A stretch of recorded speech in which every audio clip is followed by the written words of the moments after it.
독립운동을 하던 월남 이상재 선생이 감옥에 갇혀 있을 때 간수가 어느 날 질문을 합니다.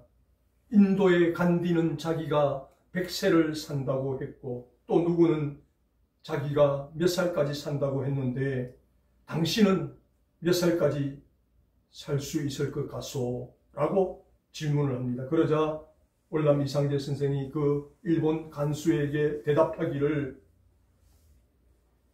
몇 살까지 살다니요? 우리 예수 믿는 사람들은 영원히 죽지 않고 산다오 라고 답변을 하면서 그 간수에게 예수 믿는 사람은 영원히 죽지 않고 살기 때문에 당신도 예수 믿고 영원히 살기를 바란다라고 감옥에서 전도를 했습니다. 오늘은 2021년 부활주일입니다. 월남 이상재 선생이 이야기했던 것처럼 우리 예수 믿는 사람은 영원히 죽지 않고 사는 사람들입니다. 이제 저와 여러분은 죽어도 주님 앞에 다시 부활하여 살아날 것이고 그래서 천국에서 영원히 함께하는 존재가 우리 예수 믿는 사람들의 존재입니다.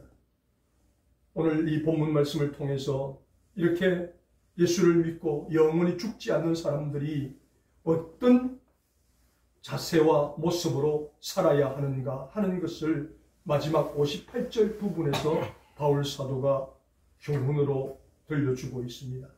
왜 바울 사도가 예수 믿는 사람, 영원히 죽지 않는 사람은 이렇게 살아야 된다라고 58절을 통해서 그렇게 강조를 하고 있는가? 당시 고린도 교회 안에 많은 잘못된 이단들이 그리고 잘못된 학설들이 들어와서 고린도 교회 성도들을 흔들어 놓고 있었습니다. 그 가운데 한 부류의 사람들이 부활은 없다라고 주장하는 사람들이 고린도 교회 성도들의 믿음과 신앙을 흔들어 놓고 있었습니다. 부활이 어디 있느냐? 사람이 한번 죽으면 끝이다. 그래서 이 세상에 살면서 우리가 먹을 것 마음껏 먹고 즐길 것 마음대로 즐기다가 살아가야지. 그 부활이 있다고 믿으면서 그렇게 아끼고 절약하고 그렇게 조심하며 살 필요가 무엇이 있느냐라고 주장을 합니다. 이러한 허무맹랑한 주장에 고린도 교회 성도들 가운데 일부가 현혹되기 시작합니다. 그래, 부활이 없다면 내가 무엇하러 이렇게 조심하며 살아가야 하는가? 내가 무엇하러 이렇게 아끼면서 살아가야 하는가? 한 번뿐인 인생, 부활도 없는데 죽으면 끝인데 있는 것 마음대로 사다가 즐기다가 살아가야지 하는 사람들이 생겨나기 시작합니다. 그래서 바울 사도가 무슨 소리 하느냐? 내가 너희에게 가르치지 않았더냐? 만약에 우리의 삶이 이 세상의 삶뿐이라면 우리 예수 믿는 사람은 같이 불쌍한 사람이 없을 것이다. 우리가 가장 불쌍한 사람이다. 그러나 부활이 있기 때문에 우리는 행복한 사람이다. 어떻게 부활이 있다고 말할 수 있느냐?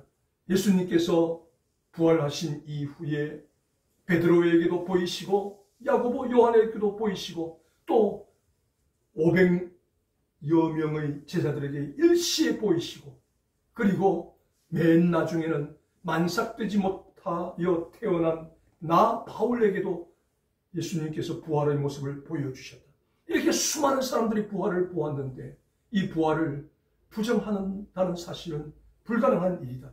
그러므로 고린도 교회 안에 들어와서 부활이 없다고 말하는 사람들의 그 주장에 현혹되거나 미혹되지 말고 우리는 영원히 죽지 않고 주님과 함께 부활하여 살게 된다는 믿음과 신앙을 가지고 끝까지 믿음생활, 신앙생활 잘 해야 한다라고 오늘 이 본문을 통해서 교훈을 합니다. 그러면서 이 58절을 통해서 이렇게 예수를 믿고 부활의 신앙을 가진 사람, 부활을 믿는 사람이라면 이렇게 살아야 한다라고 바울 사도가 강조를 하고 있습니다. 그렇다면 오늘 저와 여러분도 예수를 믿고 구원을 받은 사람입니다. 구원받은 우리는 영원히 죽지 않고 사는 사람들입니다. 그러면 부활을 믿고 영원히 죽지 않고 살아가는 우리가 이 세상을 어떻게 살아가야 되는가? 우리들도 마찬가지로 우리를 주변에 천국이 어디 있느냐? 내 주먹을 믿어라. 이렇게 우리를 비난하는 사람들도 많이 있습니다. 지금도 여전히 부활을 부정하는 사람도 많이 있습니다. 사람이 한번 죽으면 끝이지 무슨 천국이 있고 무슨 지옥이 있느냐 이렇게 주장하는 사람들이 많이 있습니다. 그럴지라도 우리는 예수를 믿고 구원받은 자답게 부활의 신앙인답게 이렇게 살아가야 한다라고 바울 사도가 우리에게 교훈을 들려줍니다. 첫 번째, 견고하며 흔들리지 말아야 한다라고 오늘 본문 58절 상반절에 말합니다. 그러므로 내 사랑하는 형제들아 견고하며 흔들리지 말며. 아멘. 견고하며 흔들리지 말아야 된다라고 말씀을 하고 있습니다.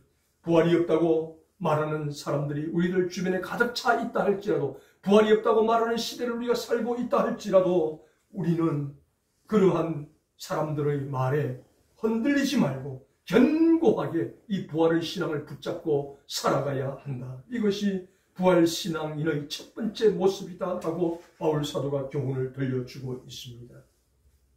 마태복음 28장 11절에서 15절 말씀에 보면 이런 내용이 나타납니다.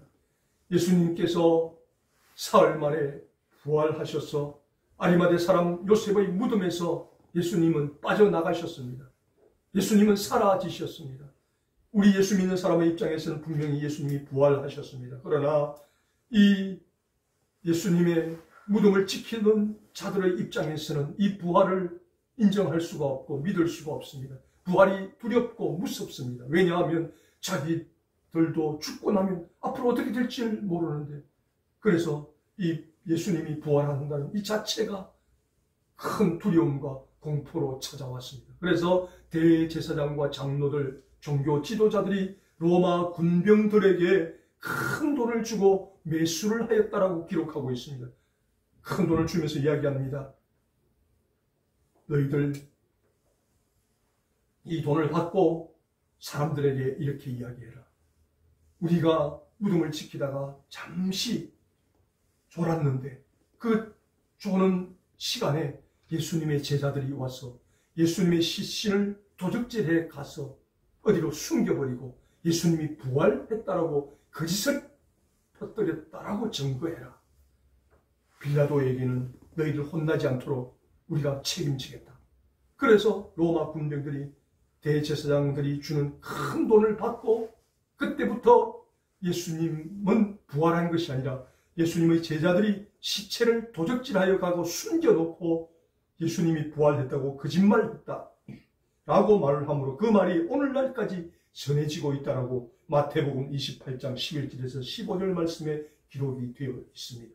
이렇게 예수님의 부활은 엄연한 사실임에도 불구하고 돈에 매수된 로마 군병들에 의해서 시체 도적설이라는 주장이 온 세상에 전파되게 되었습니다.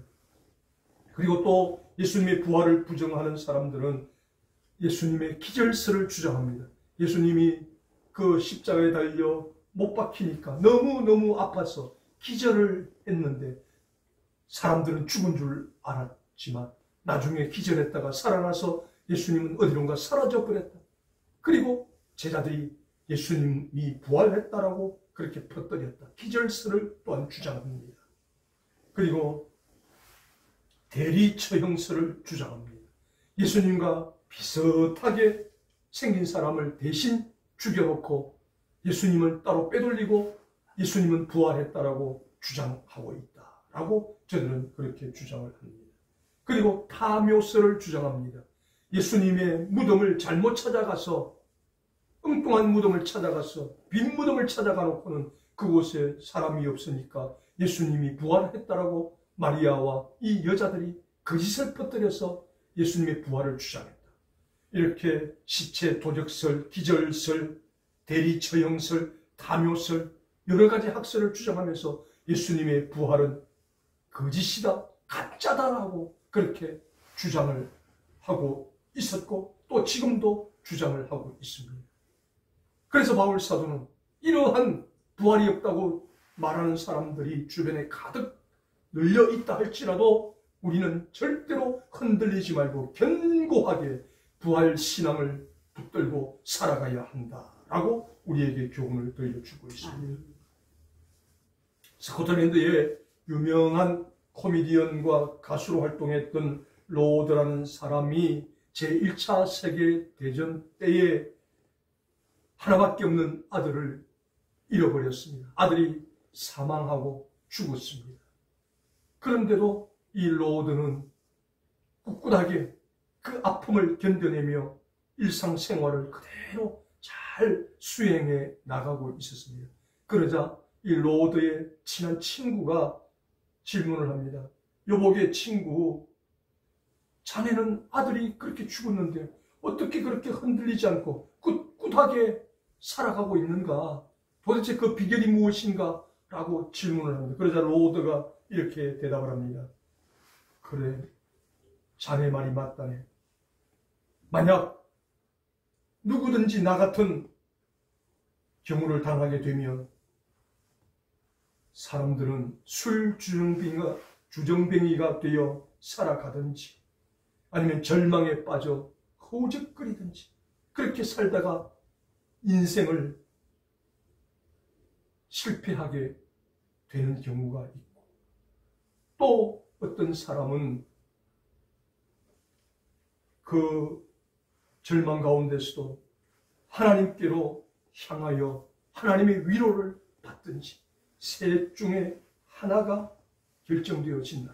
그런데 나는 그 셋 중에 마지막 세 번째, 내 아들을 잃고 어찌 내 마음이 아프지 않겠는가. 그 절망 가운데서도 나는 내 마음을 하나님께로 향했다네. 그랬더니 하나님께서 그 절망 가운데서도 나를 위로하여 주시고 내게 부활의 소망을 주셔서 비록 내 아들이 죽었지만 천국에 가면 같이 만날 수 있으니까 나는 그 부활 소망을 가지고 지금까지 견뎌낼 수가 있었다네 라고 친구에게 답변을 했다라고 그렇게 이야기가 되어지고 있습니다. 이렇게 아들을 잃어버리고 그 마음이 너무너무 슬프고 고통스러웠지만 그 마음을 하나님께로 향했을 때 하나님께서 이 로드의 마음을 어루만져 주시고 위로하여 주시고, 그래서 부활의 소망을 주시면서 비록 내 아들이 육신적으로 지금 죽었지만 그러나 나중에 부활하여 천국에서 만날 수 있다라는 하나님의 위로와 은혜를 더하여 주셔서 끝까지 견뎌낼 수가 있었다라는 것입니다. 마찬가지로 바울 사도는 이렇게 우리들 주변에 부활이 없다고 말하는 사람들이 많이 넘쳐나는 시대를 우리가 살고 있는데, 그럴지라도 우리는 그런 사람들의 주장에 미혹되거나 넘어가서 낙심하지 말고 낭망하지 말고 끝까지 견고하게 흔들리지 말고 부활신앙, 부활 믿음을 붙들고 살아가야 된다라고 첫 번째 교훈을 들려줍니다. 2021년 부활주의를 맞아서 저와 여러분 바울 사도가 교훈하는 것처럼 우리들 주변에 예수를 안 믿는 사람 가운데 예수를 믿는 우리를 보고 부활이 어디 있느냐고, 천국이 어디 있느냐고 비웃는 사람들이 많이 있을 것입니다. 그럴지라도 바울 사도가 교훈하는 것처럼 절대로 흔들리지 말고 견고하게 이 부활의 믿음, 이 부활의 신앙을 붙들고 승리하는 우리 모두가 될 수 있기를 주님의 이름으로 축복합니다. 다음 두 번째로 바울 사도가 이야기합니다. 이렇게 부활을 믿는 신앙인이라면 첫 번째는 견고하며 흔들리지 말아야 될 뿐 아니라 두 번째로는 더욱더 주의 일에 힘쓰는 사람이 되어야 된다라고 교훈을 들려줍니다. 흔들리지 않고 견고하게 서 있는 것으로 만족하지 말라는 것입니다. 그 다음 단계로 나아가서 더욱더 주의 일에 힘쓰는 자가 되는 것이 부활신앙, 부활믿음을 소유한 사람들의 자세요, 모습이다라고 그렇게 교훈을 하고 있습니다. 주의 일은 복음을 전하고 참 교회를 세우는 것, 이것이 주의 일이라는 것입니다. 우리 예수 믿는 사람이 존재하는 목적은 주의 일을 하기 위한 것인데 그 주의 일이 무엇인가? 복음을 전하고 참 교회를 세우는 것이 주의 일이라는 것입니다. 그래서 이러한 부활이 없다고 주장하는 사람들이 많은 시대에 살아갈지라도 우리가 견고하고 흔들리지 않을 뿐 아니라 더욱더 주의 일에 힘쓰는 자들, 복음을 더 열심히 전하고 이 세상 가운데 교회를 허물고 교회를 넘어뜨리려 하는 이때 참교회, 바른 교회를 세워가는 이 일, 주의 일에 더욱 힘쓰는 자들이 되어야 된다라고 그렇게 교훈을 들려주고 있습니다.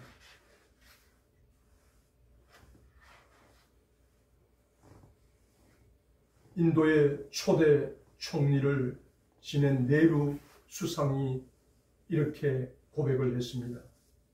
수천 년의 세월이 흐르도록 인도의 종교들은 사람들로 하여금 땅을 개간하고 집을 짓고 늪지대를 메우고 댐을 건설하도록 자극해 주지를 못했습니다. 그런데 교회가 이 일을 감당해서 우리 인도 사람들을 자극하여서 땅을 개간하고 집을 짓고 늪지를 메우고 그렇게 열심히 일을 하여 잘 살 수 있도록 우리로 하여금 자극제가 된 존재가 바로 교회 다니는 사람들이 이 일을 했습니다.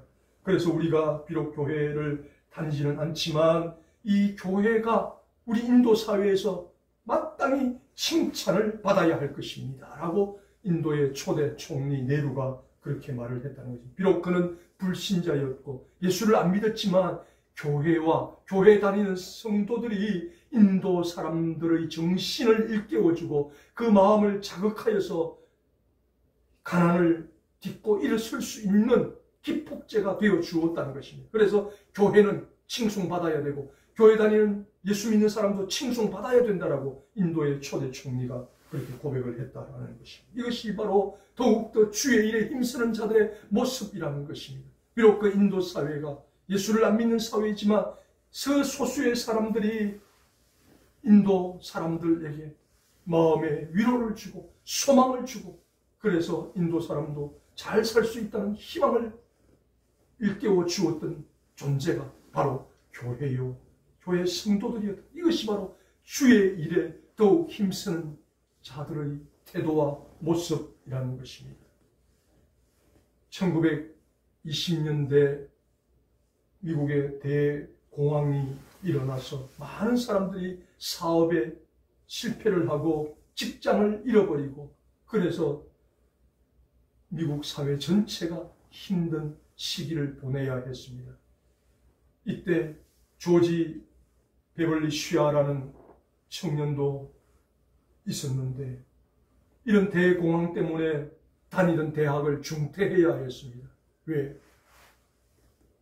가정사정이 너무 어려워지니까 등록금을 마련할 수가 없어서 다니던 대학을 중퇴하고 도대체 이제 내가 어떻게 해야 되겠는가 그렇게 고민을 하다가 자기에게 있는 음악적 재능을 가지고 어떻게 한번 살아가 보아야 되겠다라고 생각을 하고 있는데 그때 시카고 방송국에서 전속 가수를 뽑는다는 모집 공고를 보게 되었습니다. 그래서 대학을 중퇴한 이 쉬아가 거기에 응모를 했는데 1,500명이 지원을 했습니다. 그 1,500명 가운데 1,500대 1로 이 쉬아라는 청년이 시카고 방송국의 전속 가수로 뽑히게 되었습니다. 너무너무 기뻤습니다. 이 불황에 내가 이제 시카고 방송국의 전속 가수가 되어서 일을 하게 되면 이제 돈도 벌고 내 인기도 많아질 것이다 생각을 합니다. 그 방송국의 합격 통보를 받은 그날 어머니에게 어머니 시카고 방송국 전속 가수가 되었습니다 라고 이야기를 합니다. 그러자 이 쉬아의 엄마가 평소에 자기가 애송하던 밀러 부인이라는 사람이 써놓은 성시를 항상 애독하고 그것을 외우고 있었는데 자기 아들에게 얘야 이것이 내가 항상 암송하는 시인데 너 한번 읽어보아라. 그 아들에게 주었습니다.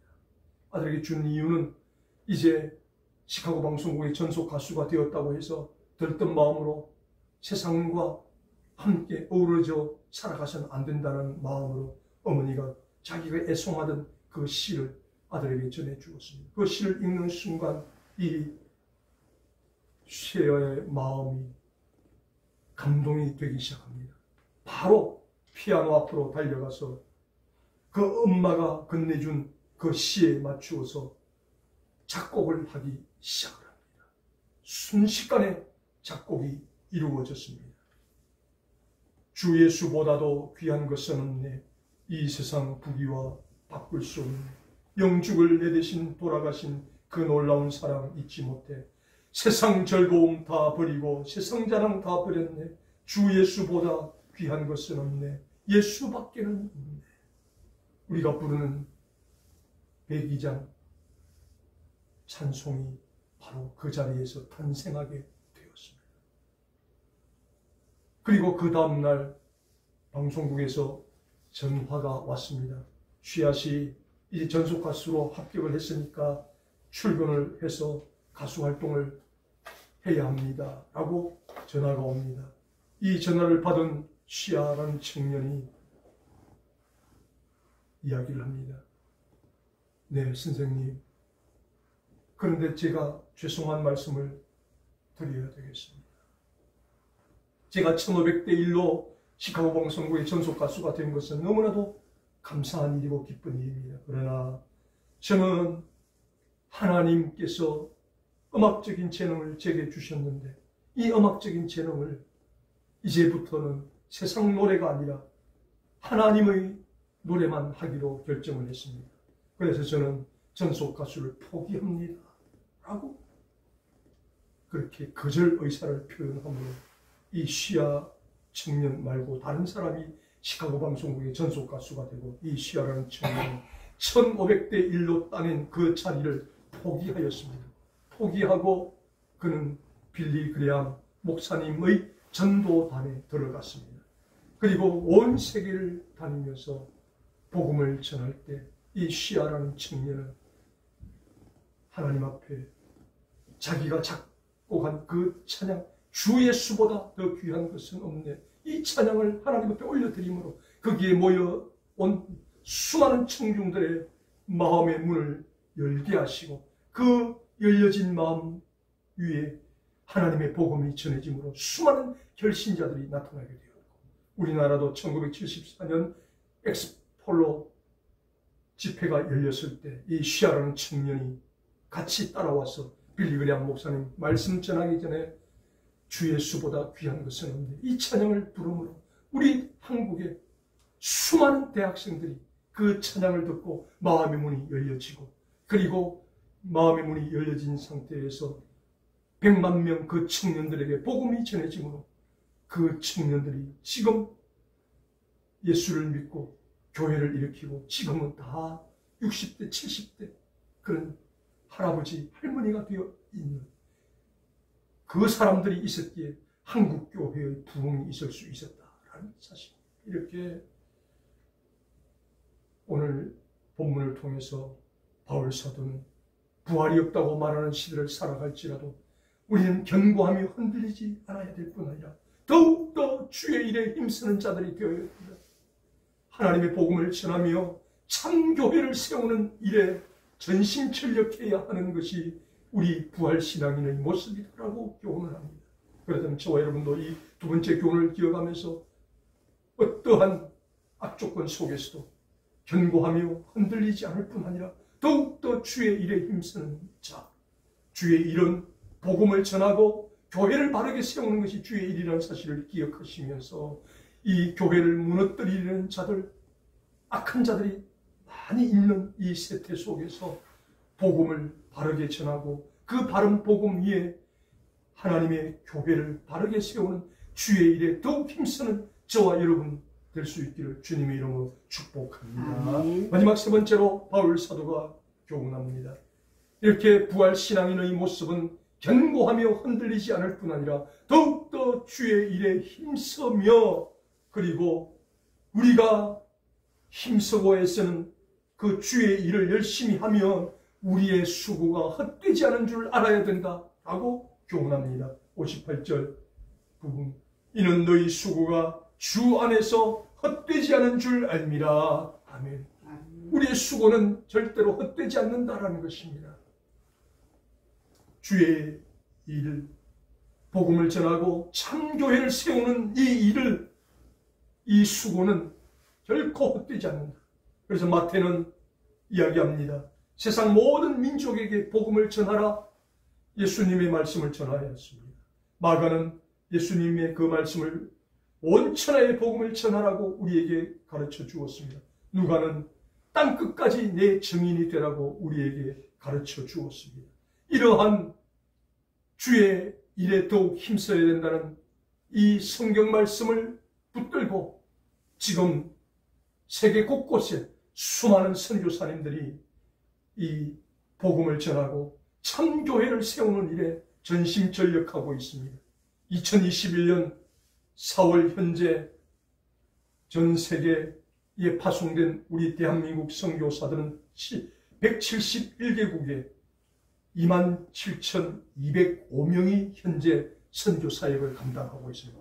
이렇게 낯설고 물서른 이국만리 어느도 통하지 않는 그곳, 문화도 다른 그곳에 가서 27,205명의 우리 한국 선교사님들이 열심히 수고하는 이 주의 일, 복음을 전하고 참교회를 세우는 이 일, 이 수고는 결코 헛되지 않는다라고 바울 사도가 우리에게 교훈을 들려주고 있습니다. 1490년대 독일에 두 가난한 젊은이가 있었습니다. 이 두 젊은이 모두가 다 그림을 그리는 것을 좋아하고 그림의 재질이 있었습니다. 그러나 가난해서 돈이 없어서 미술학교에 다닐 수가 없습니다. 두 친구가 서로 의논을 합니다. 이제 우리가 그림에 대한 재능은 있는데 가난해서 돈이 없어서 미술학교에 다니지를 못하니까 우리 중에 누구 한 명은 학교를 들어가고 누구 한 명은 그 학교의 학비를 대어주기로 하자, 그렇게 결정을 합니다. 그래서 뒤로와 프란츠라는 두 친구 가운데 뒤로가 먼저 학교에 들어가기로 하고 이 프란츠가 열심히 노동을 해서 돈을 벌어 학비를 뒷바라지하기로 그렇게 결정을 내리고, 이 뒤로는 프란츠의 도움으로 미술학교에서 열심히 공부를 합니다. 열심히 공부를 하고 미술 실력을 인정받아서 독일 사회 속에서 화가로서 그 재능을 나타나게 됩니다. 이제 뒤로가 내가 이만하면 성공했고 사람들에게도 알려졌으니 이제 내가 프란츠를 미술학교에 보내야 되겠다. 그래서 프란츠가 있는 곳으로 방문을 합니다. 그러나 이때 이미 프란츠는 오랜 기간 동안 친구 뒤를 위해서 학비를 마련하기 위해서 험한 중노동을 하느라고 온 손이 험하게 되어서 이제 더 이상 그림을 그릴 수가 없습니다. 그래서 프란츠가 집에서 하나님 앞에 두 손을 모으고 기도합니다. 하나님, 저는 이제 손이 망가져서 더 이상 그림을 그릴 수가 없습니다. 대신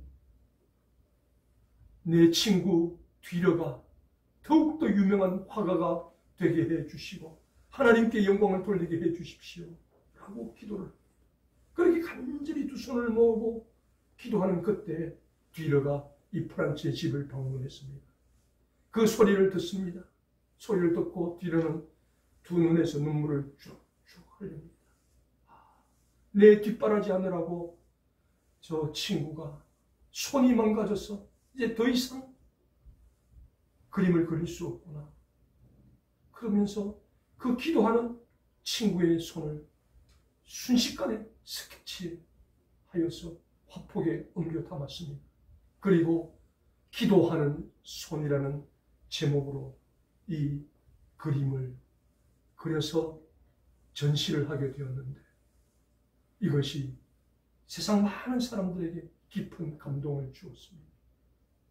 자기를 희생하면서 친구를 위해서 희생했는데 손이 망가져서 이제 더 이상 할 수 없으니 그 손을 가지고 친구를 위해서 그렇게 간절히 기도하는 손, 너무너무 아름답다.